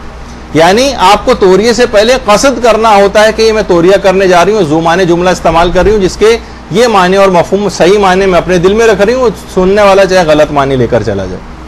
तो एक तो इसमें यह वाला मसला है, लेकिन बहरहाल वही मैंने कहा कि ना करना बेहतर। बहुत से ऐसे होते हैं कि बाज़ औक़ात वालिदैन के घर में आपस में लड़ाइयाँ हो जाती हैं। कुछ लोगों ने मसलन ये पूछा कि वालदा जो हैं घर से निकल गई हैं और ये नहीं, ये कह के गई हैं खबरदार मत बताना वालिद को कि मैं कहाँ जा रही हूँ, लेकिन मुझे तो पता है कि वो कहाँ गई हैं। अब अगर वालिद मुझसे मसलन ये सवाल करें कि वो कहाँ गई हैं, तो मुझे तो पता है कहाँ गई, मैं कहूँ कि क्या मैं तो नहीं जानता कहाँ गई हैं, तो इससे तो ये झूठ लाजिम आ जाएगा। तो इस मौके पर क्या किया जाए? तो वहाँ से ये जवाब आया कि ये तो आप नहीं कह सकते कि ये झूठ तो हो जाएगा ये, लेकिन अगर वाक़ईतन मालूम है कि मसला अगर बता दिया कि वालिद को कि और फला जगह पे गई हैं और वालिद जो है इतने ज़्यादा नाराज़ होंगे कि हो सकता है कि लड़ाई मार कुटाई तक की नौबत आ जाए, तो अब ज़रर पहुँचने का अंदेशा हो गया है, तो लिहाजा इस मौके पर जायज़ हो जाएगा ये। लेकिन इसमें भी अगर तोरिया किया जा सकता हो तो तोरिया किया जाए ऐसे मौके पर भी। बहुत सारे ऐसे अफराद को सवाल पूछा गया कि जैसे मैनेजर होते हैं, हमारे बॉस है, वालिद है, दोस्त हैं, क्या उनसे भी जो है झूठ बोलने की जो ममानियत है? तो जवाब है कि जी हाँ, सिवाय नुकसान से बचने के लिए। अगर कोई नुकसान हो रहा हो तो उस मौके पर सिर्फ झूठ बोलने की इजाज़त मिलेगी, वरना अदरवाइज इजाज़त नहीं। फिर ये सवाल पूछा गया आगा सिस्तानी से, वही जो हमने इमाम खुमैनी से पूछा था कि क्या मुतलक तोरिया करने की इजाज़त है? जवाब है कि जी हाँ, सिवाय इसके कि कोई इससे कोई मफसदा वाक़ई ना हो, कोई ख़राबी वाक़ई ना हो। यानी इतना हमने इस्तेमाल करना शुरू कर दिया कि लोगों को तकलीफ हो रही है, लोग परेशान हो रहे हैं, तो ऐसे मौके पर इस बात की फिर इजाज़त ख़त्म हो जाएगी अगर लोग किसी बड़ी ख़राबी में पड़ने का इम्कान वाक़ई हो। हत्ता कि बहुत ज़्यादा अगर कोई माली नुकसान किसी को पहुँचने का अंदेशा हो गया है, इतना ज़्यादा टैक्स उसके ऊपर लगा दिया गया कि उसको अपना घर बेचना पड़ रहा है, बहुत सारी ऐसी चीज़ें, ऐसे मौके पर भी तोरिया करके बड़े माली नुकसान से अपना बचाया जा सकता है। अच्छा हाँ, एक सवाल और भी इससे था, लेकिन ये कि वैसे ही मफहूम अर्ज कर देता हूँ कि बहुत सारे अफराद इस किस्म का भी मसलन सवाल करते हैं। बहुत सी जगहों में इसकी इजाज़त मिल भी जाती है, अगर तोरिया कर लिया जाए उसके अंदर भी तो ज़्यादा मुनासिब है। मसलन बीवियाँ बहुत नए नए कपड़े आकर पहनती हैं और शौहर को मसलन कहती हैं कि मैं कैसी लग रही हूँ इसमें, जबकि शौहर को बिल्कुल भी अच्छी नहीं लग रही, ना वो कपड़े अच्छे लग रहे हैं। अब वो अगर कहें हाँ बहुत अच्छी लग रही हो तो झूठ हो जाएगा। तो इस मौके पर भी बेहतर है कि तोरिया ही कर लिया जाए। मसलन कि बेगम माशाल्लाह आप ऐसी लग रही कि हूरे भी देख के शर्मा जाए। आप वजह मत बताइए कि क्यों देख के शर्माएंगी, वो जो आपके दिल में सही वजह है। तो बहरहाल तो इस किस्म की तमाम चीज़ें वो बहुत तफसीली हैं, अब इतना पढ़ने का वक्त नहीं है, लेकिन मफहूम बहरहाल यही कि तोरिया अगर कर लिया जाए या इस तरह की का मुबालगा किया जा सकता है कि जो उर्फ़ आम में सरीहन झूठ ना समझा जाए, लेकिन मुबालगा किसी हद तक, जैसे आपने अभी सुना कि मुहावरे और मुबालगे में इजाज़त, लेकिन इतना मुबालगा नहीं, जैसे अभी शायद वो हूर वाला शायद इतना मुबालगा हो जाए कि जो उर्फ में जो है हराम जिसको समझा जाए। फिर पूछा गया कि काफिर मुसलमानों से मालूम है कि झूठ बोलना हराम है, कि काफिरों से झूठ बोलने की इजाजत है? कहा कि नहीं, काफिरों से भी झूठ बोलना हराम है, जिस तरह मोमिन से हराम है इस तरह काफिर से भी हराम है, सिवाय इसके कि कोई जरर पहुंचने का अंदेशा हो तो उस मौके पर बोलने की इजाजत है। अच्छा, तो मसाइल बहुत ज्यादा ये सब आपके सामने इसके वो चल रहे हैं। अच्छा, अब एक बात और कि अभी जो मैंने इससे पहले अर्ज की थी आपकी खिदमत में कि इसकी इजाजत है तो तोरिये की, लेकिन बेहतर फिर भी यह है कि तोरिया अमूमी हालात में करने की आदत ना डालें, वरना गलती का इम्कान हो जाएगा, कभी झूठ भी जबान से निकल जाएगा। वाकया मिलता भी है कि एक दफा छठे इमाम अल्लाहुम्मा सल्ली अला मुहम्मद व आले मुहम्मद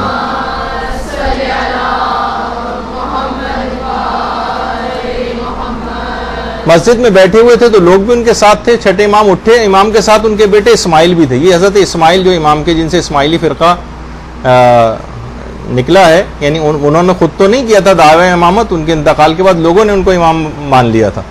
हज़रत इस्माइल भी उठ के इमाम के साथ साथ चले।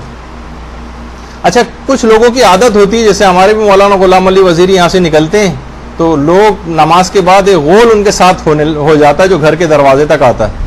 बहुत औक़ात ऊपर भी उनके पास आके बैठ जाते हैं। मौलाना बड़े तंग भी होते हैं। खुद एक दफ़ा मैं मौलाना से मिलने गया तो एक साहब पूरा दीवान लेकर आए हुए थे कि मौलाना मैंने कुछ अशार कहे, दीवान कहे, ज़रा सुन लीजिए मुझसे।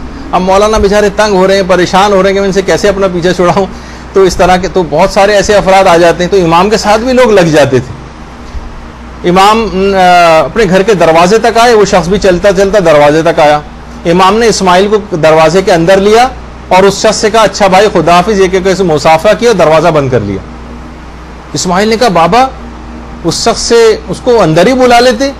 इमाम ने कहा नहीं बेटा, मैं खास मसलहत की वजह से उसको बुलाना नहीं चाह रहा था।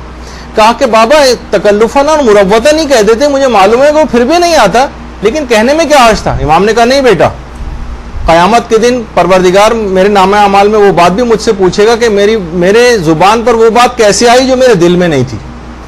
तो बहुत सारी चीज़ें ऐसी हैं कि ये हर वक्त कोशिश की जाए कि ऐसा नहीं कि हर वक्त ज़ू माने जुमले का इस्तेमाल, दिल में कुछ, ज़ुबान पे कुछ, इसकी आदत ना बनाए। अलबत्ता बाज़ मवारिद में जैसे कि आपने सुना कि इजाज़त है इसकी, लेकिन ये कि इतनी महारत के साथ इसको इस्तेमाल करना हर एक के बस की बात नहीं है। कहीं ना कहीं झूठ हो जाएगा तो अपने आप को बचाना ही ज़्यादा बेहतर, और साफ सीधी सच्ची और खरी बात करें तो ज़्यादा मुनासिब होती। इसी तरह से आयतुल्लाह हुसैन बुरुजर्दी बिल्कुल साफ सीधी और सच्ची और खरी बात किया करते थे। मैंने शायद एक दफ़ा पहले वाक़या सुनाया भी था इनका। आयतुल्लाह बुरुजर्दी के पास एक दफ़ा एक शख्स किसी दूसरे शहर से मिलने के लिए आ गया। शहीद मुर्तज़ा मुताहरी ने अपनी किताब में आयतुल्लाह बुरुजर्दी का ये वाक़या लिखा है उनकी तारीफ़ में। कहा कि बड़े दूर शहर से आया, उस वक्त आयतुल्लाह बुरुजर्दी दरस खारिज की तैयारी कर रहे थे। आपको पता है कि दर्स वगैरह की जब ज़ाहिर है कि जब आदमी किसी पढ़ाई लिखाई में मसरूफ़ होता है, उस वक्त कोई आ जाए और दरस खारिज कितना जिम्मेदारी का काम है, मसाइल को साबित करना है बड़े बड़े लोगों के सामने जो वहाँ पर बैठे होते हैं, एक जिम्मेदारी का काम है। उस वक्त तैयारी कर रहे थे और ये शख्स इत्तला करके भी नहीं आया था, तो बगैर इजाज़त के आ गया। तो इन्होंने कहलवा दिया कि मैं इस वक्त नहीं मिल सकता क्योंकि मैं दरस खारिज की तैयारी कर रहा हूँ, उनसे कहें किसी और वक्त तशरीफ़ लाएँ। बिल्कुल फ्रैंकली कह दिया, मेरे अपने एक दोस्त हैं। यहीं अंचोली में रहते हैं, बड़े बेतकल्लुफ दोस्त हैं, बड़े मेरे करीबी। मैं कभी उनके घर जाता भी था तो अक्सर मसरूफ होते थे तो ऊपर छत में बालकनी में आके कहते थे मैं मसरूफ हूँ, बाद में आइएगा। मैं भी आ जाता था, मुझे पता है फ्रैंक आदमी है, कोई बुरा मानने की बात नहीं है। आमतौर पे तो लोग इस तरह से बुरा मान जाते हैं, वापस आ जाता, बाद में फिर कभी मिल लेंगे जाकर। तो वो शख्स दूसरे शहर से आया था, इतना वक्त नहीं था, वापस चला गया। आयतुल्लाह बुरुजर्दी जब दर्स देकर आया, पूछा वो शख्स कहाँ, कहा कि वो तो वापस चला गया अपने शहर। इन्होंने एक आदमी दूसरे शहर भिजवाया और कहा कि देखिए उस वक्त मैं अगर आपसे मिलता भी तो दिल से नहीं मिलता, एक कराहियत हो रही होती कि आप जल्द से जल्द रुखसत हो मेरे पास से, मैं इस हालत में आपसे मिलना नहीं चाहता था। देखिए बहुत सारे उलमा की सीरत में भी मिलता है कि मसलन किसी रिश्तेदार के घर जाने से दिल नहीं चाह रहा हो तो वो नहीं मिलते थे। वो कहते थे कि दिल मेरा हाजिर नहीं है, मैं जो मैं तकल्लुफन मुरव्वतन या रियाकारी के तहत अगर मिल भी लूंगा उनसे तो मेरे अब क्योंकि खुद मिलने को फिलहाल दिल नहीं चाह रहा, जब दिल मेरा कबूल करेगा जाना तो मैं चला जाऊंगा, लेकिन मैं रियाकारी के तहत नहीं जाऊंगा कि बस मैं ऐसी जिस तरह मुनाफिकाना अंदाज में जाके खुश अखलाकी से मिल लेते हैं। बहुत से लोग इसको पसंद नहीं करते। जब भी कहा जाए आलिम के मुतालिक मिलता है कि जब आइमा मासूमिन के हरमों में ज़ियारत के लिए जाते थे तो फ़कत चंद मिनट की ज़ियारत के बाद फ़ौरन वापस चले जाते थे। लोग कहते थे भाई खुदा के लिए थोड़ी देर तो रुके, तो कहते थे कि इस सफ़ेद दाढ़ी के साथ मैं इमाम से रियाकारी करूं, बस जितना दिल मेरा रुकने को यहाँ पर चाहता है उतनी देर में रुकता हूँ, जितने उसके बाद नहीं। मसलन बाज़ औक़ात ये होता है ना कि एक तबीयत उकताने लगे तो एक लिहाज से तौहीन महसूस हो रही थी कि इमाम के हरम में मौजूद हो, वहाँ से तबीयत आपकी उकता रही है, बेहतर है कि फ़ौरन अपने बिल्डिंग में वापस चले जाएं कि दिल जब आपका ज़्यादा झुकाव और रुझान पैदा हो उस वक्त फिर ज़ियारत के लिए आए। तो खैर ये किस किस्म की बात थी। तो उस शख्स ने आयतुल्लाह बुरुजर्दी को शुक्रिया कहलवाया और कहा कि वाक़तन अच्छा किया कि आप उस वक्त मौके पर मुझसे नहीं मिले, मैं खुद इस बात को पसंद नहीं करता कि आपने इस तरह से मुझसे इकराह के जरिए कराहियत से मुझसे अगर मिलते तो ये मुझे खुद भी पसंद ना आता। मुझे आपकी ये जो स्ट्रेट फॉरवर्ड जो आपने मुझे जवाब दिया और मना किया, मैं इससे बहुत खुश हूँ। ये कह के बहरहाल वो बड़ा राजी और खुश हुआ। तो बाज़ औक़ात हम खुद अपने तय फैसला कर लेते हैं कि इसको बहुत बुरा लगेगा तो ऐसे जुमले मुझे इस्तेमाल करने चाहिए वगैरह, ऐसा कुछ होता नहीं, हमारे ख्याल खाम होता है। बहुत से हम कोई नई कमीज़ पहन लें, नया कपड़ा पहन लें अब तो आपको लगता है कि सारी दुनिया मुझे देख रही है कि मैंने नए कपड़े पहने। किसी को दूर दूर तक शायद तो शादो नादिर ही किसी को इस बात का एहसास हो कि कोई नई कमीज़ पहन के मसलन घूम रहा है कहीं। तो बहुत से ख्यालात हमारे अपने खुद ज़ाती बनाए होते हैं, उसका खारिज में कोई ऐसा वो नहीं होता तसव्वुर के लोग हर कोई आपकी तरफ इसी तरह से मुतवज्जो। खैर, तो अगर झूठ बोलना कभी सरीहन आपको पड़ रहा हो, ये झूठी कसम कभी खानी पड़ रही हो, तो इस मौके पर भी उलमा फरमाते हैं, ज़्यादातर उलमा के एहतियात वाजिब है कि अगर तोरिया करना मुमकिन हो तो तोरिया करें, सरी झूठ ना बोलें, तोरिया कर लें अगर मुमकिन है, झूठी कसम ना खाएं, तोरिया करना मुमकिन हो तो तोरिया करें। वो मवारिद अलग अलग हैं, आपको खुद सीखना पड़ेगा। कितनी मिसालें आपने सुनी कि मैं तोरिया को कैसे इस्तेमाल करूं। उसके बाद अगला मुकाम आता है 11वां मुकाम, इंसान मजाक की हालत में कोई बात कहे। मजाक बशर्ते उस मजाक से मकसद को इंफॉर्मेशन देना ना हो, यानी मजाक में आप झूठ बोल सकती हैं। मसलन आप कोई लतीफ़ा सुना रही, उसको भी पता है कि मजाक कर रही है, आपको भी पता है कि मैं मजाक कर रही हूँ, कि लतीफ़ा सुना रही हूँ फर्जी, ठीक है, कोई हर्ज नहीं। या मजाक में आप उससे कोई बात कह रही हैं, वो भी सुन के हंस दी, उसको भी पता है कि मजाक कर रही हैं आप। लेकिन अगर कोई बात आप सीरियस हो के जो मजाक किए जाते हैं कि दूसरे को उससे कोई इंफॉर्मेशन मिले, मसलन किसी लड़के का रिश्ता किसी जगह के ऊपर चल रहा है या किसी लड़की का किसी जगह रिश्ता चल रहा है और अभी वहां से हाँ नहीं हुई, आप आकर उससे कहें क्योंकि आप बेतकल्लुफ सहेली हैं, अरे वो लड़के वाले मान गए, अब एकदम से वो चौंक गई, बाद में कहें मैं तो मजाक कर रही थी। नहीं, झूठ लिखा गया। कोई शख्स बेचारा तालिब इल्म इंटर का रिजल्ट बेचैनी से इंतजार कर रहा है कि मेरा मेडिकल कॉलेज या इंजीनियरिंग कॉलेज में होगा या नहीं, और आप गई बेतकल्लुफ सहेली, आपने कहा अरे रिजल्ट अनाउंस हो गया, और वो भी एकदम से चौंक गई वो, फिर बाद में आप हंस के कह रही मैं तो मजाक कर रही थी। नहीं, झूठ लिखा गया। मजाक में कोई इंफॉर्मेशन नहीं होनी चाहिए, जिसको सुनकर कोई गलत इंफॉर्मेशन मजाक में देना जिससे कोई सुनकर चौंक जाए, चाहे आप अगले ही सेकंड में कह दें कि मैंने मजाक किया है, तब भी झूठ का गुनाह लिखा जाएगा। सामने वाले को पहले से पता हो कि आप मजाक करने जा रही हैं, आपको भी पता है कि मैं मजाक कर रही हूं, तो फिर ये वाला मजाक जायज। लेकिन कोई गलत इंफॉर्मेशन देना मजाक में ये जायज नहीं। अच्छा, फिर उसके बाद 12वां मसला है, पहले कुछ उलमा इसके कायल रहे हैं, औरत और बच्चे से झूठ बोलना। मौजूदा मुज्तहिदीन सारे फरमाते हैं तकरीबन कि एहतियात वाजिब यह है कि औरत और बच्चे से झूठ बोलना भी हराम है। ना तोरिया किया जा सकता है, लेकिन कि भाई अब ठीक है ये तो मेरी बीवी है, इससे झूठ बोलने में क्या, नहीं, घर के अफराद से भी झूठ बोलना ये भी हराम है। यानी खुद आयतुल्लाह सिस्तानी से भी पूछा गया तो वहां से यही जवाब आया कि अगर एहतियात वाजिब कर तोरिया करना इनसे मुमकिन हो तो तोरिया करें, वला फर्क फी ज़ालिका बैन ज़ौजते वगैरहा, इनमें कोई फर्क नहीं है कि ज़ौजा से आप करें या गैर ज़ौजा से करें, इससे कोई फर्क नहीं। हाँ अलबत्ता सिर्फ एक अभी झूठे वादे की किस्म आगे चलकर आ रही है जो आयतुल्लाह खोई वाली एक तारीफ है जो मैं आगे चलकर अभी आपकी खिदमत में बयान करने वाला हूँ। तो बहुत सारे इस किस्म के इस्तफ्तात हैं। और अच्छा बहुत सारे ख़वातीन ये भी पूछा है आगा सिस्तानी से कि क्या मैं अपने जो मुस्तकबिल में जिस शौहर से मेरी शादी होने जा रही है, जिस साहब से, क्या उससे मैं अपने माजी के मुताल्लिक़ कुछ बात कर सकती हूँ, झूठ बोल सकती हूँ कुछ? तो वहाँ से जवाब है इट इज़ नॉट परमिसिबल। इस बात की इजाज़त नहीं है, जो कि झूठी बात हो और जो कि सच्ची बात ना हो उसको बयान करने की इजाज़त नहीं है। और ये भी है कि अपने सीक्रेट्स भी किसी को नहीं बताने चाहिए, अपने राज की बातें, मसलन कोई ऐसे गुनाह है पिछले वो अपने बेतकल्लुफ़ होकर मसलन शौहर को बताए जा रहे हैं, कोई भी ऐसी बात है जो अभी मैं इंशाल्लाह उसके बाद जो हमारी ग़ीबत की गुफ्तगू आएंगी तो उसमें भी ये होगा कि अपनी ग़ीबत भी नहीं कर सकते। खैर इसको ग़ीबत तो नहीं कहा जाएगा, यानी अपनी भी कोई ऐसी राज और बुराई बयान नहीं कर सकते जो दूसरों के इल्म में नहीं थी, ख्वाह आप कितने ही करीब तरीन दोस्त, अजीज़ और रिश्तेदार से ही क्यों ना बात कर रहे हैं। तो ये भी एक सवाल पूछा गया। फिर ये सवाल पूछा गया कि बहुत सी जॉब्स ये गवर्नमेंट पोस्ट को हासिल करने के लिए क्या हम कोई ऐसी क्वालिफिकेशन अपनी बनाकर पेश कर सकते हैं झूठ बोलकर, तो क्या इस बात की इजाज़त है? तो वहां से जवाब है कि जी नहीं, नॉट परमिसिबल, इसकी भी इजाज़त नहीं। झूठ बोलकर अपनी कोई भी ऐसी क्वालिफिकेशन बताना जाली तौर पर, इसकी इजाज़त नहीं कोई पोस्ट हासिल करने के लिए। तो बहरहाल ये सब चीज़ें। उसके बाद 13वां मुकाम है इंशाअल्लाह कहना, बशर्ते के बतौरे तबरीक ना कहा जाए, बतौरे तबर्रुक ना कहा जाए। यानी ऐसे मौके पर मसलन कोई कहे कि भाई कल आप मुझे मिल लेंगी वहां पर, आप कहेंगे इंशाअल्लाह, या इंशाअल्लाह बस मैं ज़रूर आपके पास आऊंगी, चाहे आपका इरादा इसी वक्त हो कि नहीं मैं तो नहीं आऊंगी, मैं तो नहीं मिलना चाहती इनसे, लेकिन आप कहें नहीं इंशाअल्लाह ज़रूर, इंशाअल्लाह इंशाअल्लाह, ये जो आप कहती हैं।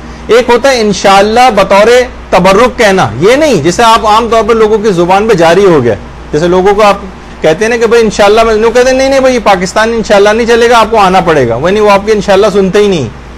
इंशाअल्लाह के मायने ही कि आपका इरादा नहीं, आप यानी आपका खास आपके दिमाग में इंशाअल्लाह का वो मफहूम हो कि अगर परवरदिगार आलम चाहेगा तो कौन है जो उसके इरादे को टाल सके, तो मैं जरूर मिल लूंगी उनसे।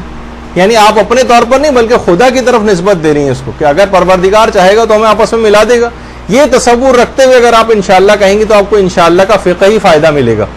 लेकिन तबर्रुकन आपने ऐसी कहा इंशाअल्लाह इंशाअल्लाह ज़रूर, जबकि आपका इरादा उसी वक्त हो कि मैं नहीं मिलूंगी इनसे, तो ये झूठ और हराम हो जाएगा। और असल में सोचते समझते कि जो नज़रिया है तो आपको तबर्रुक का जो है वो उसका इंशाअल्लाह बोलने का फ़ायदा मिलेगा फ़िक़ही तौर पर, कि जब आप इसका सही मफ़हूम इंशाअल्लाह से कि खुदा के हाथ में सारी ताकतें हैं, वो चाहेगा तो मैं इनसे मिल लूंगी, वो नहीं चाहेगा तो नहीं मिलूंगी, ये तसव्वुर दिमाग में कह के इंशाअल्लाह कह रही हैं और फिर भी इरादा है कि मैं नहीं मिलूंगी, तो ये कहने की इजाज़त है। लेकिन अगर आपने तबर्रुकन कहा है इंशाअल्लाह आदतन जो जुबान पे जारी होता है, तो फिर ये उसके मुखालिफ सोचने पर आपको झूठ बोलने का गुनाह मिलेगा। और 14वां मौका है वो है झूठा वादा। झूठा वादा देखिए, आम तौर पर जो हमारे वादे जो हम एक दूसरे से करते हैं, ये बहुत ज्यादा, जैसे आगा खोई का भी नजरिया था, वो कहते थे कि झूठा वादा जो है वो सिर्फ कारोबारी एग्रीमेंट्स में शुमार होता है। आप कहेंगे भाई कुरान की कितनी आयतें, ऊफू बिल उकूद, ऐ साहिबान ईमान अपने वादों को पूरा किया करो। मुनाफिक की 3 निशानियां जो बताई गई उसमें से एक है कि वो वादा करेगा तो वादा खिलाफी करेगा। तो आयतुल्लाह खोई भी ये कहते थे कि ये अक़द लाजिम में जो वादे किए जाते हैं कारोबारी एग्रीमेंट्स में, ये इनके लिए ये सब पुरानी आयात और रिवायत आई हैं। लेकिन हम आम तौर पर जो वादे एक दूसरे से करते हैं, भाई मैं कल फला जगह आपसे मिलूंगी, और वक्त वादा ही आपके दिल में यह ख्याल है कि मैं इसको पूरा नहीं करूंगी, तो ये तो झूठ है। लेकिन वक्त वादा आपके दिमाग में ये था कि मैं मिलूंगी, लेकिन बाद में आपका इरादा कैंसिल हो जाए, चाहे कोई मजबूरी ना भी हो, तब भी इसका कोई गुनाह नहीं। देखिए बहुत अहम बात बता रहा हूं, यानी वक्त वादा आपके दिल में यह ख्याल था कि मैं नहीं मिलूंगी इससे, और वादा कर रही है मैं मिलूंगी, तो यह हराम और गुनाह हो जाएगा। लेकिन अगर वक्त वादा दिल में यह ख्याल है कि मैं इससे नहीं मिलूंगी, और उससे कह रही है कि ठीक है मैं फला जगह पे मिलूंगी, और वक्त वादा ही हमारे दिल में यह ख्याल हो कि मैं नहीं मिलूंगी, तो यह हराम है। लेकिन कहां जायज है कि जब वादे के वक्त आपके दिल में यह ख्याल है कि मैं मिलूंगी, बाद में आपका इरादा कैंसिल हो जाए किसी भी वजह से, नहीं बस दिल नहीं चाह रहा, नींद आ रही है, गर्मी बहुत हो रही है, कौन जाए वहां पर, बाद में आपको मिले कि तुमने तो मुझसे झूठा वादा किया। नहीं, झूठा वादे का आपको गुनाह नहीं मिलेगा। वो जो झूठे वादे जो हैं जिनका रिवायतों में इस तरह से तस्करा आया है, वो अक़द लाजिम के वादों के लिए, वो जो कारोबारी एग्रीमेंट्स में किए जाते हैं, उसमें कोई तखल्लुफ नहीं कर सकता, उसके खिलाफ बात नहीं कर सकता। लेकिन जो अमूमन हमारी अमूमी ज़िंदगी में बहुत सी बातें हम एक दूसरे से करते हैं कि कल मैं मिलूंगा, मैं आपको फलना जगह पे किताब दे दूंगा, आप फलना जगह पे आ जाइएगा, वहाँ पे मिल लेंगे, फिर वहाँ से आगे चलेंगे, इस तरह की जो बातें, ये वो वादे शुमार नहीं होते। और अगर वक्त वादा आपके दिल में उसकी खिलाफ वर्जी का ख्याल नहीं है, बाद में इरादा कैंसिल हो रहा है, तो आप पर कोई गुनाह नहीं। अच्छा, अब एक बात आपकी खिदमत में और बयान कर दी जाए कि कुछ अमली झूठ भी होते हैं जिनको तदलीस कहा जाता है। एक हदीसों के इक़साम में से भी एक किस्म बनती है हदीस मुदल्लस, यानी बाज़ औक़ात ये होता है कि इंसान तदलीस के यानी अपनी किसी कमी को कमाल बनाकर पेश करे, इसको भी कहते हैं तदलीस। मसलन कोई शख्स रिश्ते के लिए जा रहा है, गंजा है अपने सर पे, मसलन विग लगा के जा रहा है, अब ये अमली झूठ है। मसलन कोई खातून है, जैसे कि पर्दे के मसाइल में भी मैंने बयान किया था, आका सिस्तानी इसको धोखा देते हैं कि चेहरे पर ऐसा मेकअप कर देना कि बिल्कुल चेहरा ही तब्दील हो जाए, तस्वीरें ऐसी लड़के को खिंचवाकर भिजवाना, मसलन के फोटोग्राफी के जरिए, आपको पता है कंप्यूटर से क्या क्या कमाल हासिल हो जाता है, उसके अंदर पूरी तस्वीर ही बदल दी, और वो फिर रिश्ता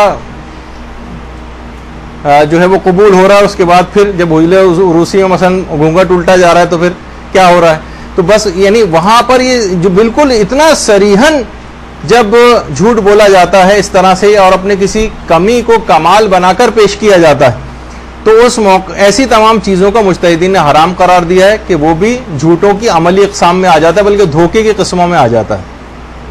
जैसे सोने का पानी चढ़ाकर और असली सोना कहकर बेचना, नहीं वो तो लोगों को पता चल जाता है। मसलन अगर कोई धोखा खा रहा है इससे, और शादी फ़कत जो है वो नीली आंखों को देखकर की जा रही, जैसे हमारे मौलाना गुलाम अली वजीरी साहब के पास एक खातून आई, कहने लगी मुझे अपने बेटे के लिए एक लड़की का रिश्ता चाहिए। उन्होंने कहा अच्छा भाई क्या खसूसियात होनी चाहिए, तो उन्होंने कहा कि ऐसी होनी चाहिए और वैसी होनी चाहिए और वैसी होनी चाहिए, इतनी खसूसियात बताई। मौलाना ने कहा बेफिक्र है आपके बेटे की शादी हो जाएगी। यानी कब होगी? कह रहे मरने के बाद, पूरों के साथ ही मुमकिन है ऐसी शादी जो आप शर्तें बता रही। और बहुत सी खवातीन ऐसी शर्तें बताती हैं कि जनाब सुराही जैसी गर्दन होनी चाहिए और हिरन जैसी आंखें होनी चाहिए और फला चीज़ ऐसी होनी चाहिए। लोग कहते हैं भाई कोई इंसानों वाली खसूसियत भी होनी चाहिए या नहीं, ये तो सारी सुराही और जानवर और सब ये वाली साम आ रही है इसमें। तो बहरहाल तो ऐसी कोई चीज़ तब्दील कर देना कि बिल्कुल धोखाधड़ी के अंदर आ जाए, तो ये इसमें ये जायज़ नहीं होगा। तो इसी तरह जैसे कि जो आमतौर पर फल बेचने वाले करते हैं, पूरा जनाब पूरा क्रेट ले जाएं आमों का, ऊपर अच्छे अच्छे आम रखे हुए, नीचे सारे पिलपिले आम रखे हुए, तो इसको कहते हैं तदलीस। ये भी इसकी किस्म बन जाती है झूठ की, और धोखा देना ये भी इसी में शामिल हो जाता है। अच्छा, इसी तरह से एक चीज़ कहलाती है जो खसूसियत के साथ इसमें एक बात बता